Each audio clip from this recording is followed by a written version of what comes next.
নমস্কার, আমি অন্তর। আশা করি আপনার সবাই ভালো আছেন। তো ছোট্ট টিউটোরিয়াল নিয়ে আসলাম। অনেকে আপনার ফোন দিয়ে থাকেন যে, দাদা আমি মোবাইল ফোন সার্ভিসিং শিখতে চাই।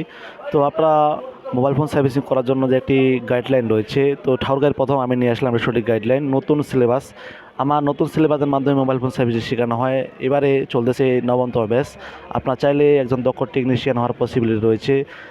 আমার এখানে যদি মনে করেন যে আমার এখান থেকে আসে আপনি কী শিখতে পাবেন, আমার এখানে শিখতে পাবেন হচ্ছে ডায়াগ্রাম কীভাবে ব্যবহার করা হয় এবং ডায়াগ্রামের সঠিক ওয়েস, স্কিমেটিক, লেআউট এবং ভিপ ম্যাপ কীভাবে ব্যবহার করা হয়। অনেক টেকনিশিয়ান রয়েছে যে এগুলা বিষয়ে কিছু গোপনীয় তথ্য রয়েছে, এটা হচ্ছে জানে না।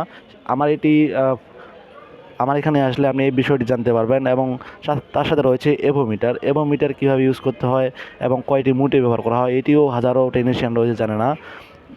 এর মধ্যে রয়েছে যে কম্পোনেন্ট ওয়ার্কিং, যে কম্পোনেন্ট কীভাবে কাজ করে থাকে, এইটিও আপনি আমার এখান থেকে জানতে পারবেন। আর এখানে আইসিডি বোলিংয়ের যে বিষয়টি রয়েছে এবং সব কিছু বিষয়, যে ডেড ফোন রিপেয়ার কয়টি স্টেপে চেকিং করতে হয়, সব কিছু বিষয় আপনি এখান থেকে জানতে পারবেন।